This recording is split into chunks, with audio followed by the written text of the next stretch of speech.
Go ahead. Sanity. Surely you can't be angry with me. I apologize. There's clearly been some sort of misunderstanding. You went home. Who are they? Who are they? Makikita natin ang isang lalaking isang nakakatakot na kontratista. Nagtatago siya sa isang lumang bodega, nakaupo sa isang upuan, handang-handa, naghihintay na patayin ang kanyang target. Buong araw siyang nakaupo sa upuang iyon, binabantayan ang bahay ng kanyang target. Naghihintay lang siya ng perpektong sandali. Matapos maghintay ng 5 magkakasunod na araw at hindi makita ang kanyang target, sa wakas ay lumabas siya. Pagkatapos niyang mamili, tinawagan niya ang kanyang amo at ipinaliwanag ang buong sitwasyon, at sinabing hindi pa rin niya nakikita ang target. Nang marinig ito ng amo, sinabi niya sa kanya na tapusin lang ang trabaho sa lalong madaling panahon at kunin ang pera. Kaya, bago bumalik sa loob, naupo muna siya sa harap ng bahay ng target. Maingat niyang pinagmasdan ang mga tao at ang mga gwardya roon. Matapos niyang tingnan ang kanilang pang-araw-araw na gawain, bumalik na siya sa kanyang pinagtataguan. At gaya ng dati, sinimulan niya ulit ang pagmamanman sa bahay ng target. Itinaas niya ang baril at hinintay na lumitaw ang target. Kaya, ginugol niya ang buong araw ng ganito, sa gabi, nagsipilyo siya at pagkatapos ay natulog. Pero may nakatakdang alarm sa relo niya kada 10 minuto at kada 10 minuto, gigising siya at patuloy na titingin sa bahay ng kanyang target. At dito mismo, ilang sandali pa, nakarinig siya ng ingay. Nakita niyang pumapasok sa silid ang kanyang pakay kasama ang isang babaeng mananayaw. Agad niyang kinuha ang kanyang baril at nanatili ang tingin sa target. Hindi pa rin alam ng target na may nakatutok na baril sa kanya. Sinabihan niya ang babae na sumayaw sa harap niya. Dito, inakala ng mamamatay tao na sa sandaling maupo ang kanyang pakay sa sofa, agad siyang babarilan. Pero saktong pagputok niya, biglang gumalaw ang mananayaw na babae sa harap ng target at sa halip ay tumama ang bala sa kanya. Namatay agad ang kawawang babae. Sinubukan niyang bumaril muli, ngunit isinara na ng mga gwardya ang bintana. Dahil dito, hindi natama ng mamamatay tao ang kanyang target. Nang makitang nabigo ng ganito ang kanyang misyon, agad na isinilid ng mamamatay tao ang kanyang baril sa isang sako, nilinis ng mabuti ang buong lugar, at saka tumakas mula roon. Pagkatapos noon, sumakay na siya sa kanyang electric scooter at umalis na. Para linlangan ang mga pulis, naghulog siya ng ilang gamit sa kalsada. At saka siya tuluyang umalis doon. Pagkatapos makalayo ng kaunti, iniwan din niya ang electric scooter. At pagkatapos ay nagsimula siyang sumulong ng naglalakad. Habang naglalakad ng ganito, itinapon niya ang kanyang helmet sa ilog. Pagkatapos ay dali-dali siyang pumasok sa isang tindahan at nagtungo sa banyo. Doon niya hinugasan ang kanyang mukha at inahit ang kanyang balbas. Nagpalit siya ng damit at saka nilinis ang buong banyo para walang matira na ebidensya.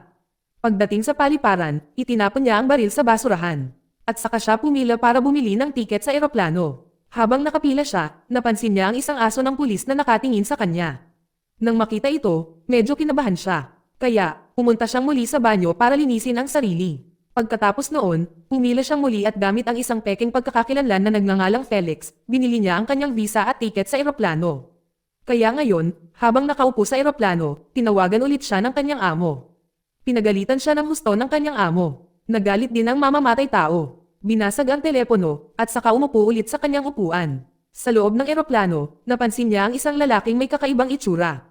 At ngayon, pagkababa niya ng eroplano, bumili agad siya ng panibagong tiket, pero sa pagkakataong ito ay may ibang bagong pangalan na ginamit. Sa kanya nakita na naghihintay din doon ang estrangherong lalaki. Kaya, ipinagpaliban niya ang kanyang susunod na plano ng ilang araw. Kumuha siya ng kwarto sa hotel at naglagay ng bitag sa pinto. Kinabukasan, sumakay siya ng eroplano at bumalik sa sarili niyang bansa, ang Dominican Republic. Pagdating sa sarili niyang bahay, nakita niya ang bakas ng sapatos ng isang lalaki at isang nasunog na sigarilyo malapit sa gate. Nang makita ang lahat ng ito, lalong lumakas ang kanyang hinala na may pumunta talaga rito. Kaya agad niyang itinaas ang kanyang baril at nagsimulang tumakbo patungo sa bahay. Sa loob ng bahay, nakakita siya ng mga mantsa ng dugo at napagtanto niyang may pumasok. Pagkatapos ay tinawagan ng mamamatay tao ang kanyang kasintahan at nalaman niyang nasaktan ang kanyang kasintahan. Kaya't agad siyang nagtungo sa ospital, kung saan niya natagpuan ang kanyang kasintahan na nakahiga at walang malay sa isang koma. Nandoon mismo ang kapatid niya kasama niya. Sinabi sa kanya ng kanyang kapatid na may dumating na 2 mamamatay tao, isang lalaki at isang babae. Bigla na lang silang pumasok sa bahay. Siya talaga ang tunay nilang pakay, pero nang hindi nila siya mahanap, ang kasintahan niya na lang ang kanilang inatake. Lumaban ng husto ang babae laban sa mga mamamatay tao at nagawang iligtas ang kanyang buhay, ngunit siya ay malubhang nasugatan. Nang makatakas siya at magtago sa isang lugar, nakita niya ang 2 mamamatay tao na paalis sa pinangyarihan sakay ng isang taxi. Matapos maunawaan ang buong sitwasyon, nagpa siya ang mamamatay tao na manatili sa tabi ng kanyang kasintahan buong gabi. Maya-maya pa ay bumalik ang kanyang ulirat at ikinwento niya ang lahat. Sinabi niya na dinakip at pinahirapan siya ng dalawang mamamatay tao. Gusto nilang makakuha ng impormasyon tungkol sa kanya, ngunit tiniis niya ang lahat ng sakit at hindi niya sinabi sa kanila ang kahit isang bagay. Naduraj ang puso niya nang makita ang babaeng mahal niya sa ganoong kalagayan, at agad niyang napagdesisyonan na maghayganti siya. Kaya ng gabing iyon, umuwi ang mamamatay tao at hinukay ang kanyang kahon ng mga nakatagong armas. Kinabukasan, ginamit niya ang kanyang kotse at nagsimulang magmaneho sa paligid ng lungsod. Sinabi sa kanya ng kapatid ng kanyang kasintahan na may berdeng bubong ang taxi. Kaya hinanap niya sa buong lungsod ang isang taxi na may berdeng bubong. Pero matapos maghanap buong araw at hindi ito makita, nakaisip siya ng isang bagong ideya. Nang gabing iyon, dumiretso siya sa opisina ng kumpanya ng taxi at manihag ang manager. Pagkatapos ay nag-login siya sa kanilang computer at sinimulang hanapin ang address ng taxi driver na tumulong sa dalawang mamamatay tao na makapasok sa kanyang bahay. Nang makuha niya ang impormasyon ng driver, kinuha niya ang file at umalis. Kinabukasan, naghintay siya sa labas ng istasyon para sa driver ng taxi na iyon.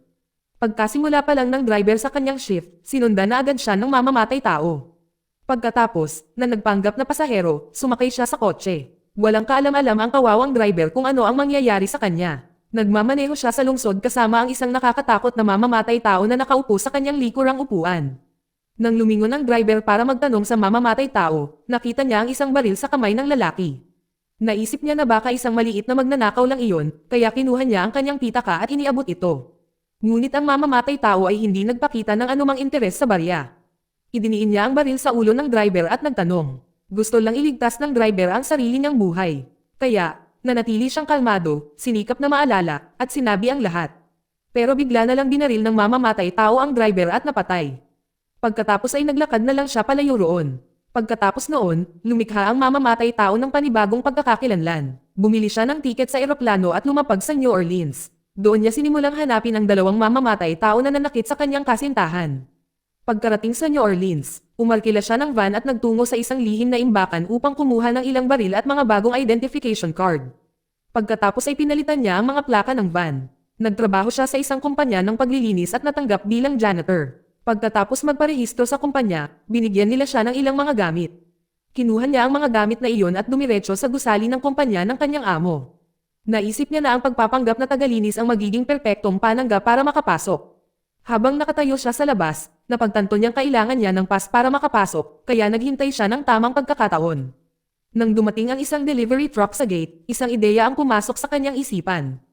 Inilabas niya ang kanyang basurahan at nagsimulang maglakad papunta sa pinto. Nagkunwaring napakabigat ng basurahan at nahihirapan siyang buhatin ito. Nang makita ito, inakala ng delivery boy na may kargang mabigat ang lalaki. Kaya, kahit hindi niya alam, nagpasya siyang tulungan ang mamamatay tao. Ginamit niya ang sarili niyang pass sa gate at tinulungan pa niya itong paandarin ang elevator. Pagpasok sa loob, ipinagpatuloy ng mamamatay tao ang kanyang pag-aarte bilang janitor at ilang sandali pa, umalis ang delivery guy. Pagkatapos ay binunot niya ang kanyang baril at padubog na pumasok sa opisina ng kanyang amo.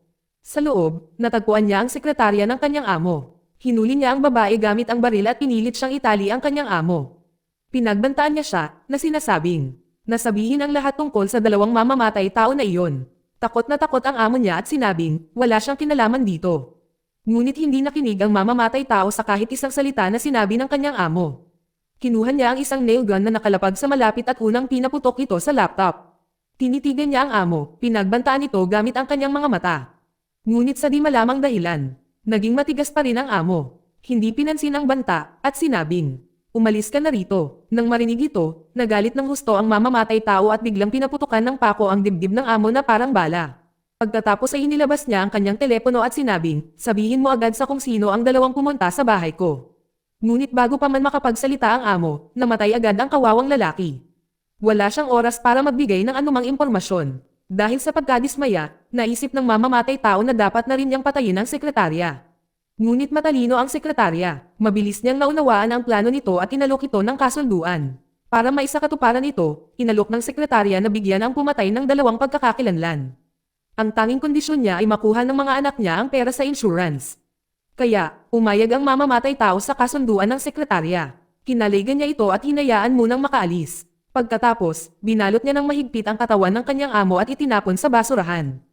Pagkatapos linisin ang opisina, sumunod siya sa sekretarya palabas. Ngunit habang patungo na silang dalawa sa bahay, nagsimulang magmakaawa ang sekretarya para sa kanyang buhay. Ngunit hindi nakinig ang mamamatay tao kahit isang salita. Nang buksan niya ang garahe, sumigaw ang sekretarya at sinubukang tumakas, umaasang may makakarinig sa kanya at darating para iligtas siya. Pero walang nakarinig sa kanya. At ngayon ay madaling binuksan ng mamamatay tao ang garahe at pinatakbo ang kotse papasok. Pagpasok pa lang, ikinwento sa kanya ng sekretarya ang tungkol sa dalawang mamamatay tao. Ipinakita pa nga niya sa kanya ang isang postcard na may pangalan ng taong nag-utos ng kanyang kamatayan. Kaya, matapos makuha ang mahalagang impormasyong ito, binali ng mamamatay tao ang leeg ng babae at itinulak pababa ng hagdan para isipin ng mga tao na aksidente lamang ang pagkamatay niya. Ngayon, pumunta siya sa storage unit na iyon at sinunog din ang katawan ng kanyang amo. Pagkatapos, pumunta siya sa isang tulay at ikinalat ang natitirang abo sa hangin para walang makapaghinala sa kanya. Nilinis din niyang mabuti ang van na inupahan niya ng gabing iyon, itinapon ang pekeng plaka, at kinabukasan ay ibinalik ang van sa kumpanya ng pagpapaupa. Pagkatapos noon, dumiretso siya sa Florida para tugisin ang dalawang mamamatay tao na nagpahirap sa kanyang kasintahan. Pagkarating niya roon, gumawa siya ng plano. Una, papatayin niya ang lalaking mamamatay tao. Pagkatapos, pagkakataon na naman ang babae. Sinimulan niyang halughugin ang bahay ng lalaki. May mga taong naglalaro kasama ang aso sa labas. Buong araw siyang naghihintay sa labas ng bahay para sa tamang sandali. Pagsapit ng gabi, nakita niya ang grupo na papunta sa isang kasino, kaya sinundan niya sila at binantayan. Nang gabing iyon, bumalik siya sa bahay ng mamamatay tao. Bandang hating gabi, nang umuwi ng mag-isa ang mamamatay tao, nagsimula ang plano para sa paghihiganti. Pagkakapasok niya bigla na lang nakita ng aso ang mamamatay tao at nagsimulang tumahol. Mabilis niyang hinagis sa aso ang pagkain na may kasamang pampatulog para madali itong makatulog. Nang makatulog na ang aso, agad itong pumasok sa bahay. Ngunit mula sa kung saan, bigla siyang sinugod ng mamamatay tao. Lumalabas na nahulaan na ng mamamatay tao na darating siya para maghiganti. Kaya, isang mabangis na away ang sumiklab sa pagitan nilang dalawa. Walang humpay nilang inatake ang isa't isa. Pero kalaunan, nagsimula nang makuha ang kalamangan. Doon bumunot ng baril ang isa pang lalaki. Pero mabilis na nagtago sa loob ng isang silid. Mula sa loob, sumigaw siya, na John. Alam niya ang tunay nitong pangalan. Nakita na ni John ang mukha ng mamamatay tao, kaya lumapit siya sa silid para tapusin ito. Ngunit ang mamamatay tao, dahil napakatalino, itinaas niya ang kanyang baril at pinaputukan ang pinto. Agad na binawian ng buhay si John sa lugar. Nang marinig ang putok ng baril, nagising ang aso ni John at tumakbo upang iligtas ang amo nito. Ngunit ng mga sandaling iyon, nakatakas na ng palihim ang mamamatay tao sa bahay at ikinulong ang aso sa loob ng garahe. Nagsindi siya ng bombang de gasolina at inihagis ito sa bahay, na nagdulot ng isang malakas na pagsabog na nagpaliyab sa buong lugar. Sumunod, hinabol niya ang babaeng nagngangalang Teresa, na tumulong kay John na pahirapan ang kasintahan nito. Dali-dali siyang kumuha ng isa pang pekeng ID, sumakay ng eroplano, at lumapag sa New York. Pagkarating niya roon, umarkila agad siya ng kotse at dumiretso sa bahay ni Teresa. Buong araw siyang naghintay sa labas para sa perpektong sandali. Nang gabing iyon, nakita niya si Teresa na lumalabas ng bahay nito at patungo sa isang mamahaling restoran. May kasama siyang lalaki. Pagkalabas ng lalaki sa restoran, agad na pumasok siya. Nakilala siya ni Teresa nang makita niya ito at napagtanto niyang naroon ito para patayin siya. Nang makita ito, umorder siya ng napakamahal na inumin na parang iyon na ang kanyang huling pagkain. Pagkatapos ay nagsimulang maglakad si Teresa kasama ang mamamatay tao patungo sa isang tahimik na parke na para raw malaman kung sino ang makakaalis ng buhay. Habang pababa ng hagdan, natisod at natambos si Teresa. Iniabot niya ang kanyang kamay sa mamamatay tao para humingi ng tulong, pero hindi hinawakan ng mamamatay tao ang kanyang kamay. Sa halip, binaril niya ito. Gayunpaman, agad na umalis ang mamamatay tao sa parke at sumakay ng eroplano patungong Chicago. Ngayon, ang kanyang layunin ay patayin ang kliyente na nagutos sa kanya ng pagpatay. Gumawa siya ng kaunting pananaliksik tungkol sa lalaki at nalaman niyang isa itong napakayamang tao. Ibig sabihin, ang pagpatay sa kanya ay magiging medyo mahirap. Kaya, naghintay ang mamamatay tao sa labas ng bahay ng lalaki ng matagal, binabantayan ang bawat galaw nito. Nang lumabas ang lalaki sa garahe, umako ang mamamatay tao na parang casual lamang siyang naglalakad sa kalye. Sinamantala ang pagkakataon, pumasok siya sa garahe. Ngunit ng sandaling iyon, napagtanto niya na nakakandado ang pinto ng bahay. Kaya, kinuhanan niya ng litrato ang kandado ng pinto at agad niyang sinimulang saliksikin kung paano buksan ang partikular na kandadong iyon. Umorder siya ng isang espesyal na cloning device para lang mabuksan ito. Sunod, tumungo siya sa bangko at inilipat ang lahat ng kanyang pera sa isang overseas account sa ilalim ng pangalang Jefferson. Pagkatapos hawakan ang pananalapi, pumunta siya sa isang lokal na dealer para bumili ng baril. Nang sa wakas ay dumating ang kanyang cloning device. Nagpabok siya ng gym session sa parehong palapag kung saan nakatira ang kliyenteng iyon. Nakuha niya ang isang worker pass mula sa isang janitor at gumawa ng kopya nito. Gamit ang peking card na iyon, pumasok siya sa gusali ng araw ding iyon at mabilis na dumiretso sa kwarto ng kliyente. Ngunit nakakagulat, hindi man lang siya nakilala ng kliyente. Kaya, ay inilabas niya ang postcard na ibinigay sa kanya ng sekretarya, iyong may pangalan ng kliyente. Nang makita ang postcard, bigla nitong naalala ang kliyente. Napagtanto niya, ang lalaking hindi nakapatay sa unang target. Lumabas na ang amo ng pumatay ang nasa likod ng lahat ng ito. Galit na galit ang amo dahil nabigo ang isang mamamatay tao na sinanay niya. Isa pa, natatakot siya na kung mananatiling buhay ang mamamatay tao, baka mahanap siya ng mga pulis at kalaunan ay matunten. Kaya nga ang amo ang nagplano ng buong plano para ipapatay siya. Matapos makinig sa kanya ng ilang sandali, naniwala talaga sa kanya ang mamamatay tao. Pero bago umalis, binalaan niya ang kliyente na huwag ibunyag ang kanyang pagkakakilanlan kaninuman. Takot na takot, tumanggo ang kliyente bilang pagsang-ayon. Pagbalik sa bahay, mas maayos na ang lahat kaysa dati. Medyo gumaling na ang kasintahan niya at ngayon ay ginugugol na niya ang kanyang oras sa pag-aalaga rito. Dito nagtatapos ang kwento. Salamat sa panonood kaibigan.